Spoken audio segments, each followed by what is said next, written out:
بہت بڑے مفکر نے یہ بات کہی ہے، اگر کوئی تم سے پیار کرے تو تم اس پیار کی قدر کرو، ورنہ اللہ تم پر ایک دن ایسا لائے گا کہ تم پیار کو ترس جاؤ گے۔ میرے پیارے آقا صلی اللہ علیہ وسلم کے پیارے دیوانوں، دنیا میں دوست بھی پیار کرتے ہیں، دنیا میں استاد بھی پیار کرتا ہے، دنیا میں بیوی بھی پیار کرتا ہے، دنیا میں اولاد بھی پیار کرتی ہے، دنیا کے اندر بہت سارے محبت کرنے والے ملتے ہیں، مگر یاد رکھ اگر سب سے زیادہ کسی کے پیار میں اخلاص ہے اور خالص کسی کا پیار ہے تو وہ ماں باپ کے سوا کسی کا پیار نہیں ہے، اس لیے کہ ہر ایک کی محبت کے پیچھے کوئی نہ کوئی مفاد وابستہ ہے، کوئی نہ کوئی مقصد وابستہ ہے۔ ایک ماں باپ کی محبت ہے جو انتہائی بے لوث ہوا کرتی ہے، اس میں کوئی ریاکاری نہیں، اس میں کوئی دکھاوا نہیں، اس میں کوئی بناوٹ نہیں۔ میرے پیارے آقا صلی اللہ علیہ وسلم کے پیارے دیوانوں،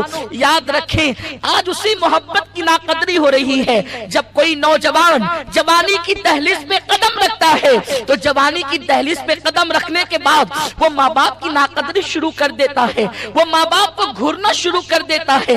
اللہ اکبر! میرے پیارے آقا صلی اللہ علیہ وسلم کے پیارے دیوانوں، فرمایا گیا کہ جس نے ایک مرتبہ اپنے ماں باپ کو تیز نگاہ سے دیکھا یا گھور کر کے دیکھا، قیامت کے دن اس کے دفتر سے نیکیاں ختم کر دی جائے گی، اس کی نیکیوں کو ضائع کر دیا جائے گا۔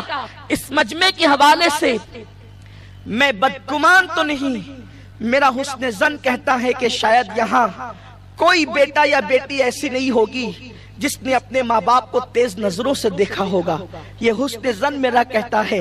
لیکن ہو سکتا ہے کسی ایسے کے کان تک یہ بات اللہ پہنچا دے جس نے اپنے ماں باپ کو تیز نگاہوں سے گھور کر کے دیکھا، اور گھور کر دیکھنے کی بنیاد پر اللہ نے اس کی نیکیوں کو ضائع کر دیا۔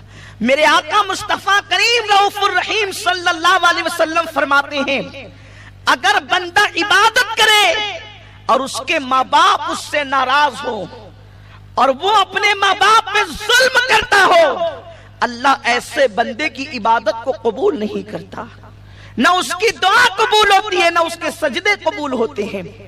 کتنے وہ لوگ ہیں جو تلاوت قرآن پابندی سے کرتے ہیں، کتنے وہ لوگ ہیں جو تہجد کا اہتمام کرتے ہیں، کتنے وہ لوگ ہیں جو اللہ تبارک و تعالیٰ کی اذان کو سننے کے بعد مسجدوں کی طرف کشاں کشاں دوڑتے ہیں، گھر سے نکلنے سے پہلے وہ کبھی ماں کا منہ بھی دیکھتے ہیں، والد کا چہرہ بھی دیکھتے ہیں کہ میرے ماں باپ اس سے راضی ہے کہ ناراض ہیں۔ اگر والدین ناراض ہیں، اے سجدہ کرنے والے، تو اپنی طاقت کو گویا کہ ضائع کر رہا ہے۔ اللہ اس کے سجدے کو قبول نہیں کرتا جس کے ماں باپ اس سے ناراض ہوں۔ والدین کا ادب بتاتے ہوئے کئی صحابہ کے اقوال کو میں ایک ساتھ ان کا عطر آپ کے سامنے علماء کی تشریحات کے ساتھ پیش کروں۔ فرمایا گیا، اگر ماں باپ پیچھے چلیں اور بیٹا ماں باپ کے آگے آگے چلے تو ایسا بیٹا ماں باپ کا فرما بردار نہیں بلکہ نافرمان ہے۔ ماں باپ کے آگے آگے چلنا بے ادبی ہے، مگر رات کے وقت یا خطرے کے وقت جبکہ راستے کے اندر کوئی اتار چڑھاؤ ہو یا راستے میں کانٹا ہو یا راستے میں خطرہ ہو، اس لیے ماں باپ کے آگے چل رہا ہے کہ اس راستے کو صاف کرے یا ماں باپ کو خطرے سے بچائے، اسی وقت آگے چلنے کی اجازت ہے۔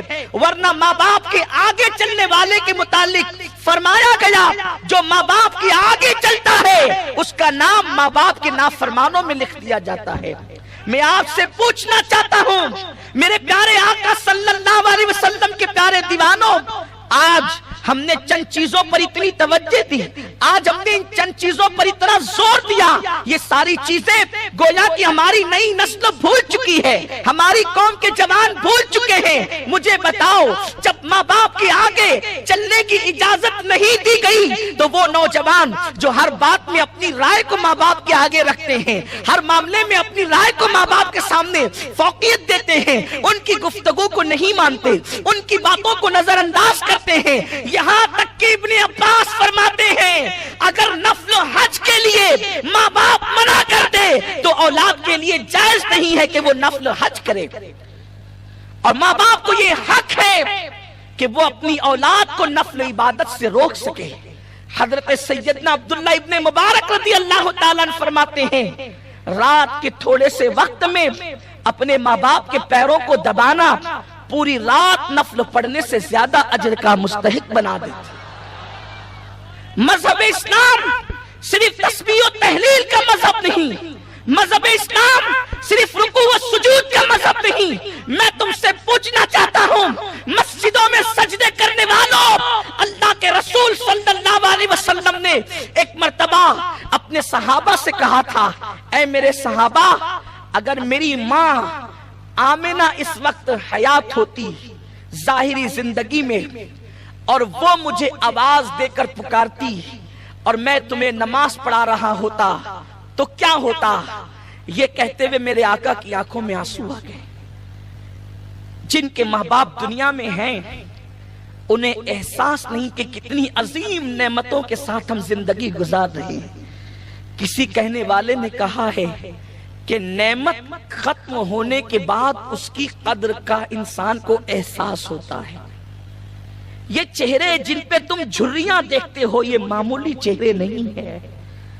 ماں باپ کے چہرے جن پہ بڑھاپے کی وجہ سے جھریاں پڑ گئی، اگرچہ وہ دیکھنے میں زیادہ حسین معلوم نہ ہو، لیکن ان چہروں کے اندر وہ محبتوں کے اتار چڑھاؤ اور نشیب و فراز موجود ہے کہ نبیوں کے تاجدار نے اپنے زبان ماں اوحا سے ارشاد فرمایا، جس نے ایک مرتبہ اپنی ماں کے چہرے کو محبت کے ساتھ دیکھا اللہ اسے ایک مقبول حج کا ثواب عطا فرماتا ہے۔ ماں باپ کو گھر سے نکالنے والے، اپنی پسند کی شادی کے نام پر ماں باپ کا دل دکھانے والے، اپنے ماں باپ کو رلانے والے، ماں باپ کے اخراجات مانگنے پر ان کو ڈانٹنے والے، ذرا غور تو کرے قاسم نعمت مالک جنت مالک کل مصطفیٰ جان رحمت کہتے ہیں کہ کاش میری امی حضرت آمنہ اس وقت حیات ہوتی اور میں تمہیں عشاء کی نماز پڑھا رہا ہوتا اور میری ماں مجھے بلاتی اے محمد ادھر آؤ تو میں کیا کرتا؟ صحابہ نے عرض کی آقا ہمارے ماں باپ آپ پہ قربان آپ کیا کرتے؟ سرکار فرماتے میں نماز کو چھوڑ دیتا اور لبیک کہتے ہوئے اپنی ماں کی بارگاہ میں پہنچ جاتا۔ اللہ کے حبیب صلی اللہ علیہ وسلم اپنی امت کو ماں باپ کی اہمیت کا احساس دلا رہے ہیں۔ میرے پیارے آقا صلی اللہ علیہ وسلم کے پیارے دیوانوں، اللہ کے حبیب صلی اللہ علیہ وسلم نے فرمایا ماں باپ کی بے ادبی وہی کرتا ہے جن کے دل اللہ سخت کر دیتا ہے۔ جن کے دلوں میں سختی ہے انہی کے دلوں کے اندر ماں باپ کا ادب نہیں، ورنہ انسان ماں باپ کا ادب کرتا ہے۔ امام اہل سنت رضی اللہ تعالی عنہ والدین کے حقوق بیان کرتے ہوئے ارشاد فرماتے ہیں کہ ماں باپ سے ڈائریکٹ گفتگو کرنے کی اجازت نہیں، بلکہ ماں باپ سے گفتگو کے آداب یہ ہیں، اسلامی آداب یہ ہیں کہ جب ماں باپ سے گفتگو کرنا ہو تو پہلے ان سے اجازت طلب کرو، اگر وہ اجازت دیں تو ان سے اس طرح گفتگو کرو جیسے ایک غلام اپنے آقا سے گفتگو کرتا ہے۔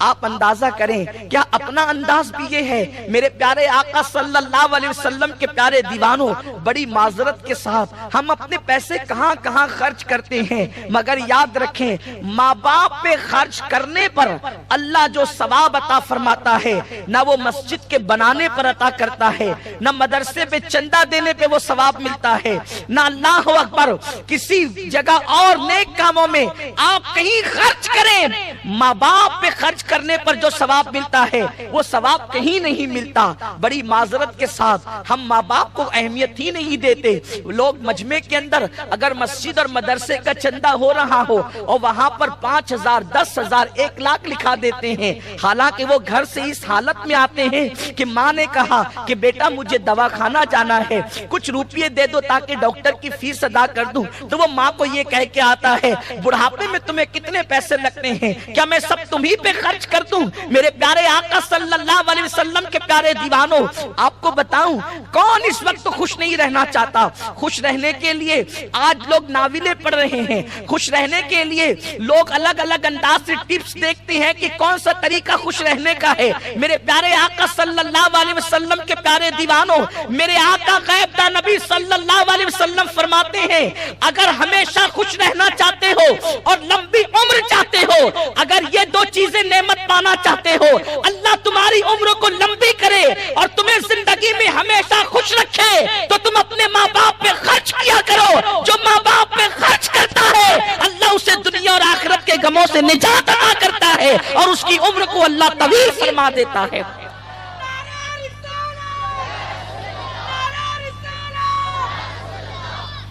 ماں باپ پہ خرچ کرنے کے حوالے سے بڑی معذرت کے ساتھ موبائل کے ریچارج پر ہم جتنا خرچ کرتے ہیں مہینے میں، اتنا بھی اپنے ماں باپ پہ خرچ نہیں کرتے۔ دوستوں پر جتنا خرچ کرتے ہیں، اللہ کے حبیب صلی اللہ علیہ وآلہ وسلم نے فرمایا قیامت کی نشانیوں میں سے ایک نشانی یہ ہے کہ انسان اپنے ماں باپ پہ خرچ کرنے میں بار محسوس کرے گا اور دوستوں پہ خرچ کرنے میں کشادگی محسوس کرے گا۔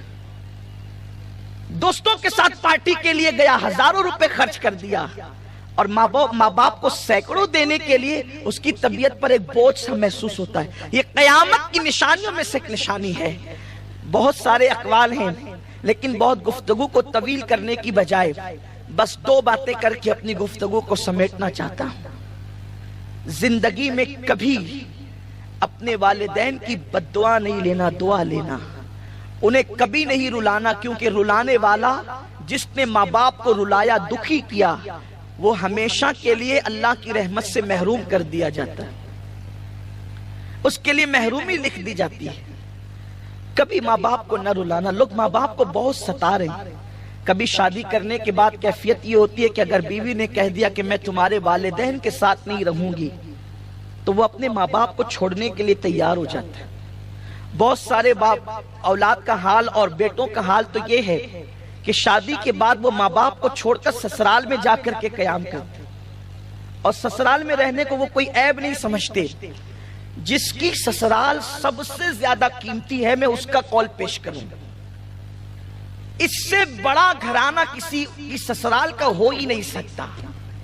آئیے اس کی سسرال کی بات کرتے ہیں جسے دنیا شیر خدا، باب مدینۃ العلم، علی مرتضی سید السادات، مولائے کائنات علی مرتضی جسے دنیا کہتی ہے، ان کی سسرال جیسی سسرال کس کی ہو سکتی ہے؟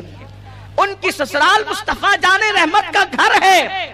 اسی مولائے کائنات کا قول ہے اگر عزت چاہتا ہے تو اپنی سسرال میں بلا عذر شرعی ایک رات بھی قیام نہ کرنا۔ یہ مولا علی کا فرمان ہے۔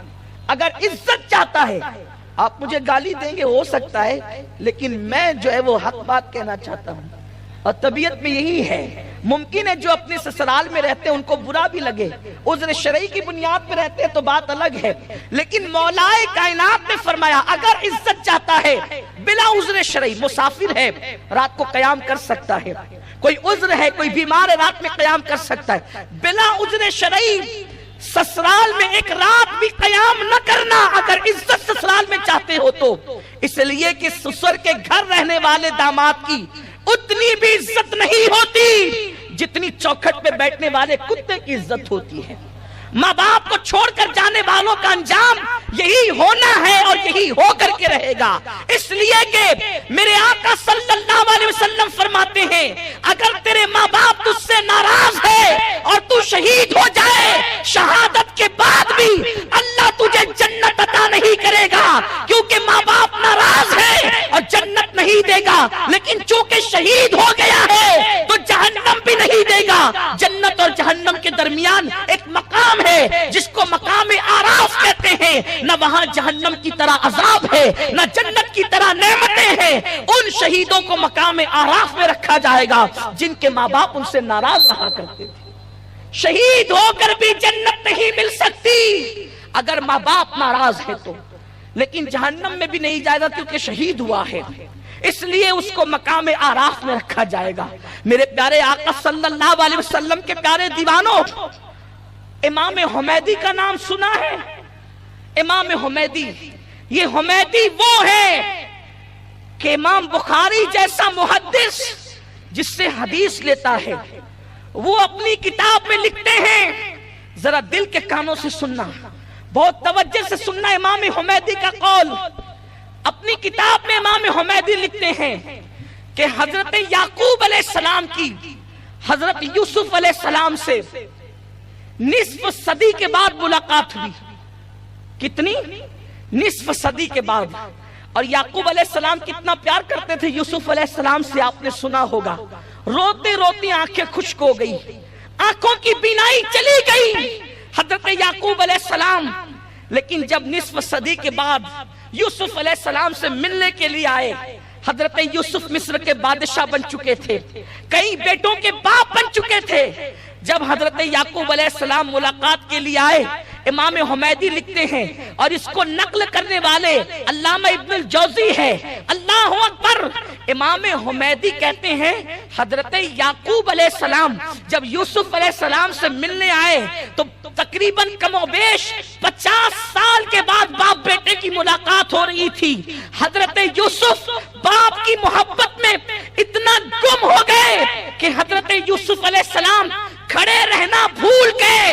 اللہ نے یوسف پر وحی نازل فرمائی، یوسف تو باپ کے احترام میں کھڑا نہ ہوا، آج کے بعد تیری پشت میں جتنے بچے پیدا ہوں گے ہم کسی کو نبوت عطا نہیں کریں گے، ہم کسی کو نبوت عطا نہیں کریں گے۔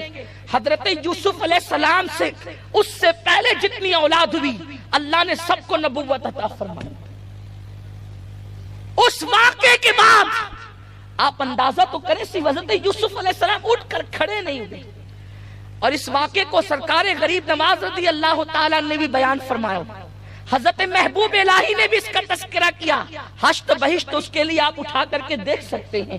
میرے پیارے آقا صلی اللہ علیہ وسلم کے پیارے دیوانوں، یوسف جیسا نبی ہو اپنے والد کے لیے سستی کی وجہ سے نہیں، غفلت کی وجہ سے نہیں، وہ پورے محبت میں اتنے ڈوب گئے کہ باپ کے لیے کھڑے نہ ہوئے۔ اسی لیے بزرگان دین فرماتے ہیں اگر ماں باپ موجود ہو اب وہ کھڑے ہو تو تمہارے لیے بیٹھنا بے ادبی ہے۔ یہاں تک فرمایا گیا، اللہ اکبر، موت امام مالک کا درس ہو رہا تھا، ایک محدث درس دے رہے تھے، اتنے میں وہ محدث اچانک درس چھوڑ کر کے اٹھ کر کے کھڑے ہو گئے اور تھوڑی دیر کے بعد پھر بیٹھ کر درس شروع کیا۔ لوگوں نے کہا آپ جو ہے درس چھوڑ کر کے اٹھ گئے جبکہ آپ کا معمول نہیں۔ فرماتے ہیں میں نے دیکھا میری ماں کھڑی ہو گئی تو میں بھی کھڑا ہو گیا، میری ماں بیٹھ گئی تو میں بھی بیٹھ گیا، کیونکہ اللہ نے یہ جو نعمت دی ہے وہ میری ماں کے احترام کے صدقے میں عطا فرمائی۔ بزرگوں کے احترام کا حال یہ ہے، فرمایا گیا ماں باپ کھڑے ہوں اور بیٹھ جانا یہ بے ادبی ہے، ماں باپ نیچے بیٹھے اولاد اوپر بیٹھے یہ بے ادبی ہے، اور جو ایسا کرتا ہے اس کا نام بے ادبوں میں لکھا جاتا ہے، اس کا نام نافرمانوں میں لکھا جاتا ہے۔ اور ایک قول امام ابن الجوزی نقل کرتے ہیں، اللہ نے حضرت موسیٰ علیہ السلام پہ وحی نازل فرمائی، موسیٰ اگر کوئی میری نافرمانی کرے، گناہ کر لے، اگر اس سے گناہ ہو جائے اور وہ ماں باپ کا فرما بردار ہو تو میں اس کا نام فرما برداروں میں لکھتا ہوں، اور کوئی میری فرما برداری یعنی نیکیاں کثرت سے کرتا ہے اور ماں باپ کا دل دکھاتا ہے تو میں اس کا نام نافرمانوں میں لکھا کرتا ہوں۔ حضرت موسیٰ علیہ السلام پہ اللہ نے وحی نازل فرمائی۔ تو میرے پیارے آقا صلی اللہ علیہ وسلم کے پیارے دیوانوں، انسان کی زندگی میں ہر نعمت ہو، ماں باپ کی دعا اور خوشی نہ ہو، اس کو دنیا میں کبھی خوشی نہیں مل سکتی۔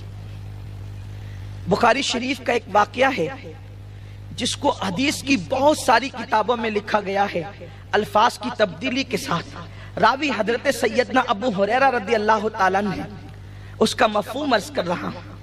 اللہ کے حبیب صلی اللہ علیہ وآلہ وسلم فرماتے ہیں کہ 3 بچے ہیں جنہوں نے ماں کی گود میں کلام کیا ہے، ان میں سے ایک صاحب جریج کا نام بھی آتا ہے۔ جریج بنی اسرائیل کے تاریخ الدنیا ولیوں میں سے ایک ولی تھا، اور جس کا کام ہی تھا رات و دن اللہ کی عبادت کرنا۔ اللہ کی عبادت کے اندر وہ بندہ مصروف رہتا تھا، اس کا صومعہ اس کو آپ خانقاہ کہہ لیجئے، وہ بنی ہوئی تھی اور وہ عبادت کے اندر رات و دن مصروف رہتا تھا۔ ایک دن جریج کی ماں اس سے ملاقات کے لیے آئی، اس نے دروازے پہ دستک دی، جریج بہت دن ہو گئے تجھ سے ملاقات کرنی ہے بیٹا۔ وہ نفل نماز میں مصروف تھے، جیسے ہی ماں کی آواز سنی دل میں خیال آیا نماز چھوڑ کر ماں سے گفتگو کروں یا نماز مکمل کروں۔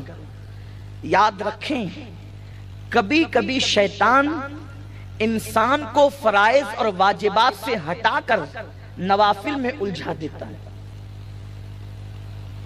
فرائض و واجبات سے ہٹا کر انسان کو شیطان نوافل میں الجھا دیتا ہے۔ جیسے ہم نوافل میں بہت شدت کرتے ہیں، فرائض و واجبات میں کوتاہی کرتے ہیں۔ ابھی محفل ختم ہوگی، حضور امیر سنی دعوت اسلامی ہوں گے، علماء کرام ہوں گے، سادات کرام ہوں گے، مسافے کے لیے خوب بھیڑ ہوگی، دھکم دھکا چیخ پکار ہوگی۔ کرنا کیا ہے؟ ہاتھ چومنے بس، یا نظر پیش کرنی ہے، یہی کرنا ہے۔ اور اس کے لیے اتنی بھیڑ ہوگی، اتنی شدت ہوگی، سب کچھ ہوگا، وفور محبت سے لوگ ایک دوسرے پہ سبقت کرنے کی کوشش کریں گے۔ کرنا بھی چاہیے، اس لیے کہ دست بوسی وہ عمل ہے۔ ایک ظالم بادشاہ کو کسی نے دیکھا کہ وہ جنت میں ہے، پوچھا کہ تو جنت میں کیسے ہے جبکہ تو نے بڑا ظلم کیا؟ تو اس نے کہا کہ میں نے ایک مرتبہ حضرت امام حسن بصری کے ہاتھ چومے تھے عقیدت سے، اللہ نے اسی کے صدقے مجھے جنت عطا کر دیا۔ اس کی بڑی تفصیل ہے، ٹھیک ہے یہ، لیکن آپ سے پوچھنا چاہتا ہوں کہ جتنی شدت ہم مقررین کے، سادات کے، مشائخ کے، علماء کے ہاتھ چومنے کے لیے کرتے ہیں، کیا کبھی گھر میں ہم اپنے ماں باپ کے ہاتھ چومنے کے لیے بھی ایسا کرتے ہیں؟ اگر ہم اپنے گھر میں ماں باپ کے ہاتھ چوم کر یہاں ہاتھ چومتے ہیں تو مبارک ہو آپ کو، اور اگر آپ یہاں شدت کرتے ہیں، ایک دوسرے پہ سبقت لے جانے کی کوشش کرتے ہیں اور ماں باپ کو جھوٹے منہ بھی نہیں پوچھتے، تو یہاں کے ہاتھ چومنا آپ کے کبھی کام نہیں آ سکتے۔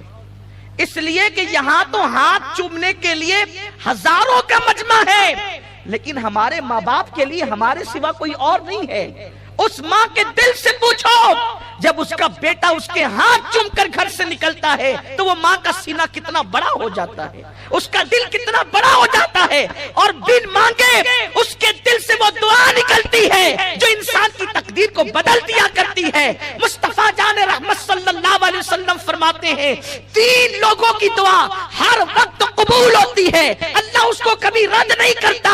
ماں باپ کی دعا اولاد کے حق میں ہمیشہ قبول ہوتی ہے، مسافر کی دعا سفر میں ہمیشہ قبول ہوتی ہے، مجاہد کی دعا جہاد میں ہمیشہ قبول ہوتی ہے۔ جو دعا مقبول ہے اس کے لینے کی کوشش نہیں کرتے، جو دعائیں مشکوک ہیں ان کے چکر میں رات و دن لگے ہوئے۔ فرائض و واجبات میں سستی پیدا کر کے شیطان نوافل میں الجھا دیتا ہے۔ جریج کی ماں دستک دے رہی ہے، بیٹے تجھ سے گفتگو کرنا ہے۔ اس نے سوچا نماز پڑھوں یا ماں سے بات کروں، دل نے کہا نماز مکمل کر لے۔ پھر دوسری بار ماں نے دستک دی، پھر دل میں خیال آیا نماز پڑھ لوں یا ماں سے ملاقات کر لوں۔ تیسری بار دستک دی۔ حالانکہ ہمارے یہاں مسئلہ یہ ہے، اگر ہم نفل نماز پڑھ رہے ہوں، ماں باپ کو پتا ہے کہ نماز پڑھ رہا ہے نفل نماز، اور ماں باپ آواز دیں تو نماز چھوڑ کر، نفل نماز چھوڑ کر ماں باپ کے حکم پر آنے کی اجازت ہے، اس لیے کہ نفل سے بہتر والدین کی خدمت ہے۔ میں نے ابھی حضرت عبداللہ ابن مبارک کا قول آپ کے سامنے پیش کیا۔ اس نے بار بار یہ سوچا، ماں پکار رہی ہے نماز مکمل کروں یا ماں سے گفتگو کروں۔ ماں 3 مرتبہ دستک دے چکی۔ ماں تھی، جس کی محبت کو ٹھیس پہنچتی ہے نا، پھر وہاں سے جتنی جلدی دعا نکلتی ہے اتنی جلدی پھر بد دعا بھی نکلتی ہے۔ اور آپ سے کہتا ہوں اپنے اولاد کے لیے کبھی بد دعا مت کیا کرو، اس لیے کہ میرے آقا فرماتے ہیں جو اولاد کے لیے بد دعا کر دے وہ اولاد کو تباہی تک پہنچا دیتا ہے۔ کبھی اولاد کے لیے بد دعا نہیں کرنا، اس لیے کہ تمہاری دعا بھی فوراً قبول ہے، تمہاری بد دعا بھی فوراً قبول ہے۔ اولاد کے لیے جلدی سے، اولاد تو کیا کسی کے لیے بد دعا مت کیا کرو، اس لیے کہ بد دعا کرنا اپنا کام ہی نہیں۔ ماں نے کہا جنید تجھے مجھ سے ملنے کے لیے ٹائم نہیں ہے اور تو میرا چہرہ دیکھنا نہیں چاہتا، اس وقت تک تو مرے گا نہیں جب تک کہ تو کنجریوں کا چہرہ نہ دیکھ لے، جب تک تو فاحشہ عورتوں کے ہاتھوں ذلیل نہ ہو جائے اس وقت تک تجھے موت نہ آئے گی۔ جریج نے یہ جملے سنے، نماز مکمل کی، دروازہ کھولا تو ماں جا چکی تھی، ماں رخصت ہو چکی تھی، دروازہ کھلا ہوا تھا۔ ایک فاحشہ عورت زنا کے ارادے سے صومعہ میں داخل ہوئی اور داخل ہونے کے بعد زریج سے کہا کہ میرے ساتھ برائی کر۔ زریج نے کہا اللہ کی پناہ میں زنا نہیں کرتا، زنا بدترین جرم ہے۔ اللہ اکبر۔ اتنا سننے کے بعد وہ باہر نکلی، نیچے ایک دوسرا بندہ رہتا تھا جو چرواہا تھا، اس کو اس نے زنا کی دعوت دی، وہ زنا کے اندر مصروف ہو گیا اور اس زنا کے بعد بچہ پیدا ہوا۔ جب بچے کے متعلق بادشاہ نے اور حاکم نے پوچھا کہ یہ بچہ بغیر باپ کا آیا کہاں سے ہے، اس لڑکی نے فوراً کہہ دیا یہ بچہ جریج کا ہے۔ اس کو لوگوں کو یقین نہ آیا۔ حاکم نے بادشاہ نے پوچھا وہی جریج جو تاریخ الدنیا کہلاتا ہے، جو بنی اسرائیل کا برگزیدہ بندہ کہلاتا ہے؟ ہاں کہا وہی جریج۔ اتنا سننے کے بعد بادشاہ نے کہا اس کے عبادت خانے کو توڑ دو، وہ مکار ہے، اور اس کے گلے میں رسی ڈال کر اس کے ہاتھ پیروں کو پابند سلاسل کر کے جو ہے وہ یہاں پر لے کر کے آؤ، اس سے پوچھا جائے۔ لوگ غصے میں تھے اس لیے کہ جن سے عقیدت ہوتی ہے ان کے جرم پر سخت نفرت بھی ہوتی ہے۔ لوگوں نے اس کا عبادت خانہ توڑ دیا، اس کو خوب مارا، اور جب مارتے مارتے تھک گئے تو اس کے بعد اس کو پابند سلاسل کر کے اس کے ہاتھ پیر کو باندھ کر کے جب بادشاہ کی طرف لانے لگے، وہ کنجریاں سب سامنے کھڑی ہوئی تھی۔ جریج کی نظر ان پہ پڑی، ابھی جریج کو پتا نہیں تھا کہ معاملہ کیا ہے۔ جریج وہاں سے گزرتے ہوئے جب وہاں پر پہنچے تو پوچھا بات کیا ہے، مجھے کیوں مارا گیا، میری عبادت خانے کو کیوں توڑ دیا گیا؟ اس وقت بادشاہ نے کہا یہ عورت کیا کہتی ہے؟ اس وقت کہتی کیا ہے؟ کہا اس کے پاس جو بچہ ہے وہ بچہ تمہارا ہے۔ اللہ اکبر۔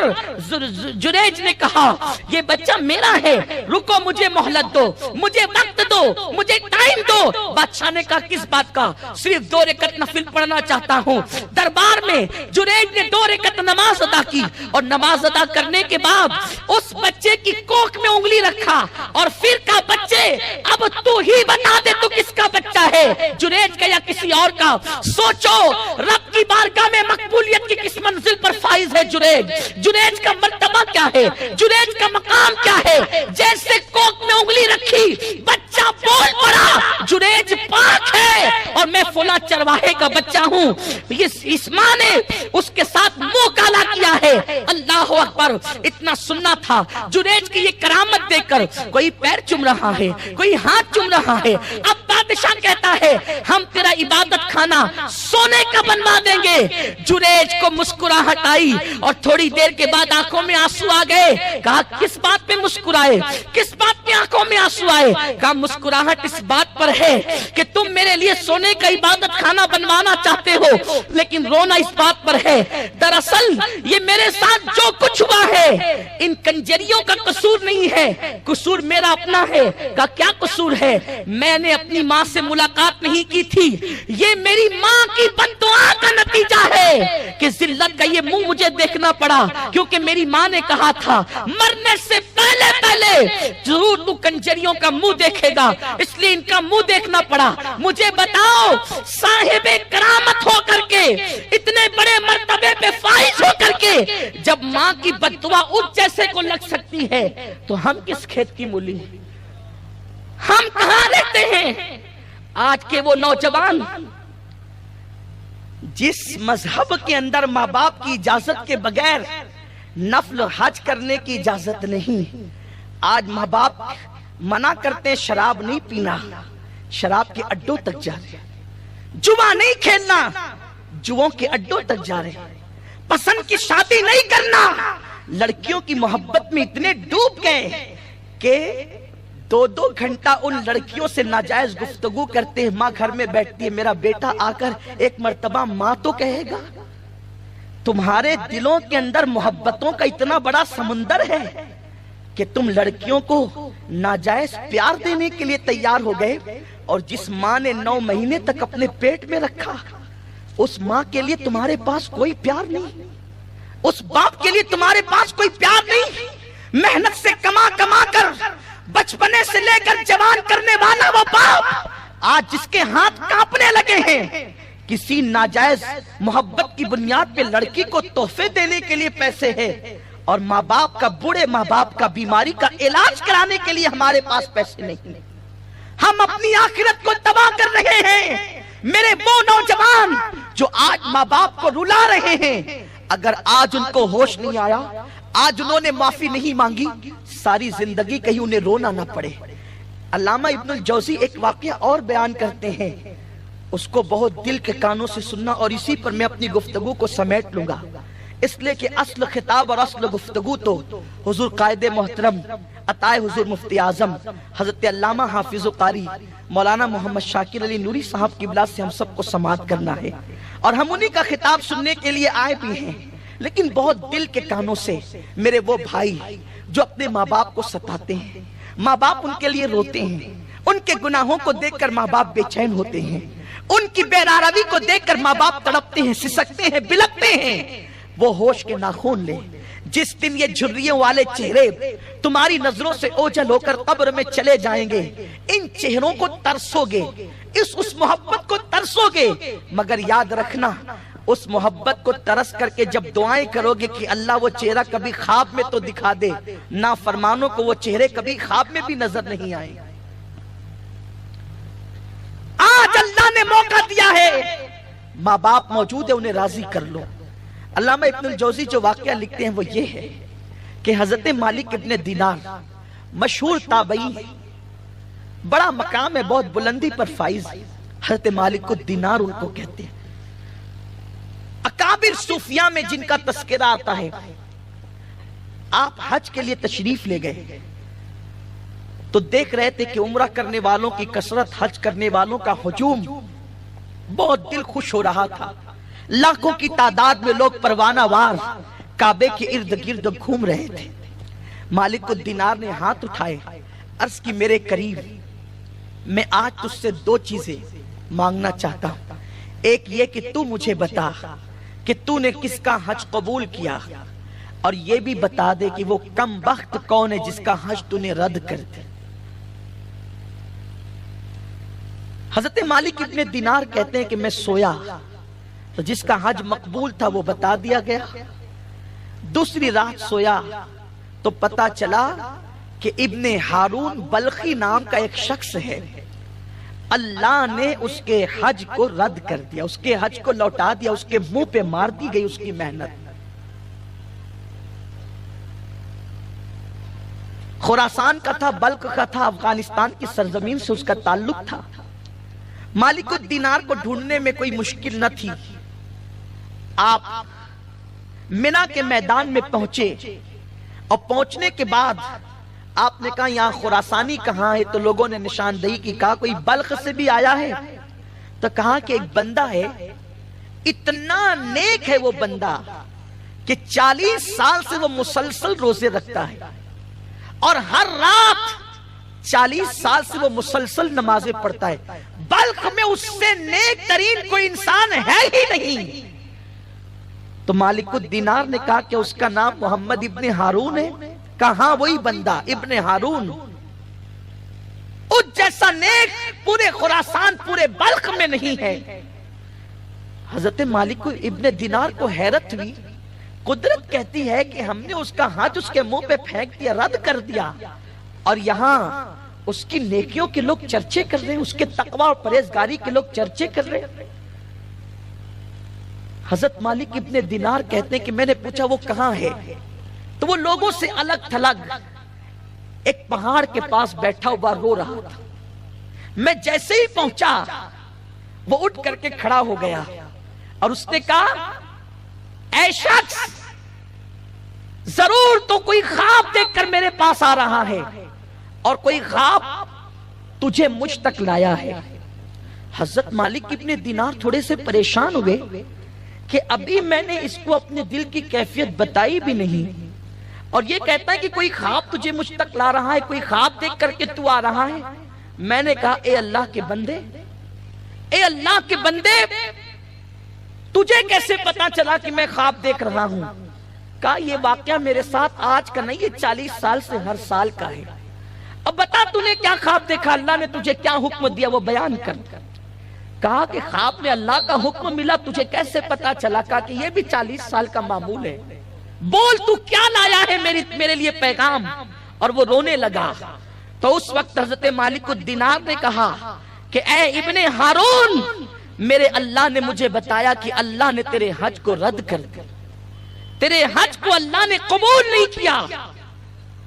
وہ شخص رونے لگا، اور اس کے بعد حضرت مالک الدینار نے کہا کہ تجھے یہ سب باتیں کیسے پتا چلی، اور تو کہتا ہے کہ یہ داستان 40 سال پرانی ہے، ہر سال تیرے ساتھ 40 سال سے یہی ہوتا ہے، کیا ہوا؟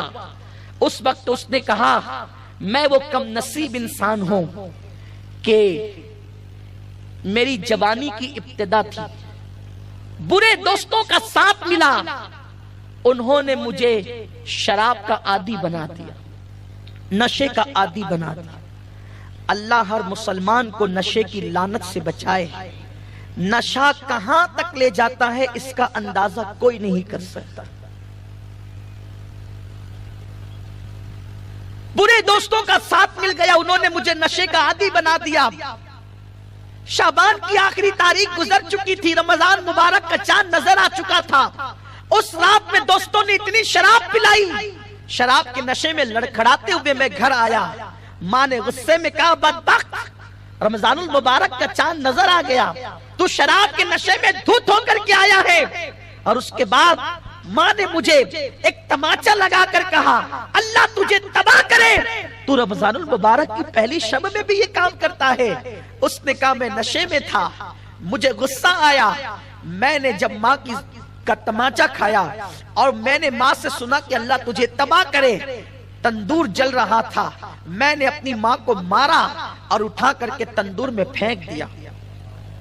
جب میں نے اپنی ماں کو تندور میں پھینک دیا، وہ جلتے ہوئے تندور میں میری ماں جل گئی۔ نشے میں تھا، میری بیوی نے مجھے اٹھا کر کے بستر کی طرف پھینک دیا، ماں تو جلتی رہی۔ آدھی رات کے بعد جب میرا نشے کی حالت ختم ہوئی تو میں نے اپنی بیوی کو پکارا، بیوی نے کرارے لہجے میں جواب دیا اور اس نے مجھے بہت ساری جلی کٹی سنائی۔ میں نے کہا آج سے پہلے بھی تو شراب پیا، اور وفادار بیوی آج سے پہلے تو نے کبھی یہ باتیں نہیں کہی، آج تو یہ باتیں کیوں کہتی ہے؟ اس نے کہا بدبخت، تو ماں کا نہ ہوا تو کس کا ہوگا؟ تو نے اپنی ماں کو جلا ڈالا، دیکھ تو صحیح۔ جب میں نے اپنی ماں کو دیکھا تو میری ماں بڑی ہوئی تھی اور مری ہوئی تھی، جلی ہوئی روٹی کی طرح اس کا جسم ہو چکا تھا۔ چونکہ یہ سب کام میں نے نشے میں کیا تھا۔ نشے میں کرے یا کیسے کرے، جب چڑیا چگ گئی کھیت، اب پچھتانے سے کیا ہو سکتا ہے؟ ماں جا چکی ہے، ماں عالم جاویدانی کی طرف عالم فانی سے رخصت ہو چکی ہے۔ مجھے بہت احساس ہوا میں نے اپنی زندگی کی بہت بڑی غلطی کی۔ غلطیوں کا بھی معیار ہوتا ہے، اس کی بھی قسمیں ہوتی ہے۔ کچھ غلطیاں فوراً معاف ہو جاتی ہے، کچھ غلطیوں کی معافی کے لیے بہت پاپڑ بیلنے پڑتے ہیں۔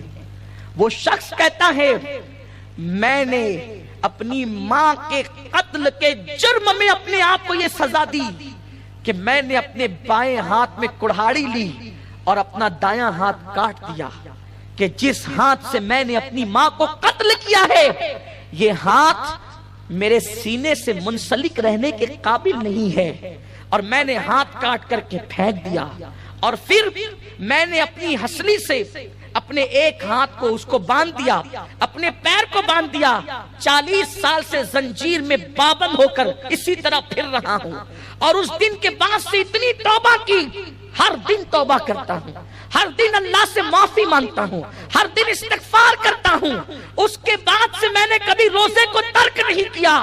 ماں کے قتل کو 40 سال ہو چکے ہیں، اس دن سے لے کر آج تک کے میں مسلسل روزے سے ہوں۔ رات کو عبادت کرتا ہوں، روتا رہتا ہوں، مٹھی بھر چنے سے افطار کرتا ہوں، بس عبادت عبادت عبادت۔ اور اس کے بعد سے ہر سال حج کرتا ہوں، لیکن جب ہر سال حج کے لیے آتا ہوں تو کوئی متقی پرہیزگار بندہ، اللہ کا ولی یہی پیغام ہر سال لے کر کے آتا ہے، اللہ نے تیرا حج رد کر دیا، اللہ نے تیرا حج رد کر دیا، اللہ نے تیرا حج رد کر دیا۔ 40 سال سے حج کے رد کا معاملہ یوں ہی سن رہا ہوں۔ جب یہ داستان حضرت مالک بن دینار نے سنی، آپ فرماتے ہیں میں نے ہاتھ جھٹکے غصے سے اور کہا تیرے جرم کی وجہ سے اللہ کہیں زمین اور آسمان کو جلا کے خاکستر نہ کر دے، تو بدبخت ہے، اللہ تجھے کبھی معاف نہ کرے۔ یہ کہہ کر مالک ابن دینار پلٹے، اور پلٹنے کے بعد فرماتے ہیں میں اپنے حجرے میں گیا اور جا کر کے لیٹا۔ میں لیکن جب جا رہا تھا تو جاتے جاتے وہ آسمان کی طرف دیکھ کر کے کہتا ہے اے غموں کو کھولنے والے، اے غموں کا ازالہ کرنے والے، اے گنہگاروں کو معاف کرنے والے، غفار و ستار، میری بھی سن لے، مجھے بھی معاف کر دے۔ یہ جملے سن کر کے میں جا رہا تھا، میں جیسے ہی سویا آنکھ لگی، میری دل کی آنکھیں بیدار ہوئی، میں نے خواب میں جانے رحمت کو، شہر یار ارم، تاجدار حرم، مصطفیٰ کریم رؤوف الرحیم کو خواب میں دیکھا۔ آقا فرماتے ہیں مالک اللہ کے بندوں کو مایوس کیوں کرتے ہو؟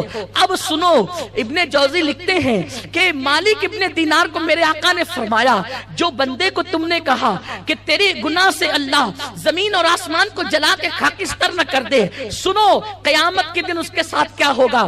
حضرت مالک ابن دینار کہتے ہیں آقا نے کہا میری طرف سے جو تو اس کو جو نا امید کر چکا ہے، اب میری طرف سے جا کر اس کو پر امید کرنا، لیکن بتانا کہ قیامت میں اس کا انجام کیا ہوگا۔ آقا فرماتے ہیں اس سے جا کر کے کہنا کہ اللہ رب العزت قیامت کے دن تجھے تیری ماں اور تیرے درمیان فیصلہ کرے گا، اور تیری ماں کے حق میں فیصلہ کرے گا، اور تیری مخالفت میں فیصلہ کرے گا، اور پھر آخرت کے 3 سال بلکہ آخرت کے 3 سال اللہ تجھے جہنم کے اندر جلائے گا، تو جہنم کی آگ میں جلے گا، حتیٰ کہ قربان جائے ماں کو، ماں کی عظمت پر، ماں کے مقام پر، ماں کے مرتبے پر۔ اللہ کے رسول علیہ السلام فرماتے ہیں اس شخص کو جا کر بتا کہ جب وہ جہنم کے اندر جل رہا ہوگا اس کی ماں کو پتا چلے گا، فرشتوں کے ذریعے سے اللہ بتائے گا کہ تیرے قتل کی بنیاد پر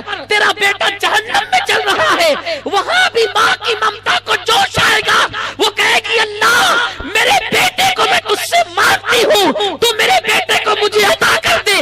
اللہ رب العزت اس کی ماں کے کہنے پر اس کے بیٹے کو جہنم سے نکال کے اس کی ماں کے سپرد کرے گا، اور اس کی ماں کو راضی کرے گا، اور اس کی ماں سے پوچھے گا بتا اب تو کیا کہتی ہے؟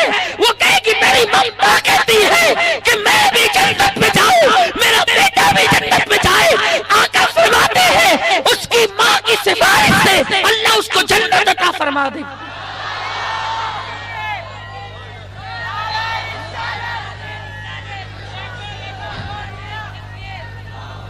ماں کی ممتا کی منزل وہ ہے، ماں اپنے قاتل کو بھی معاف کر رہی ہے۔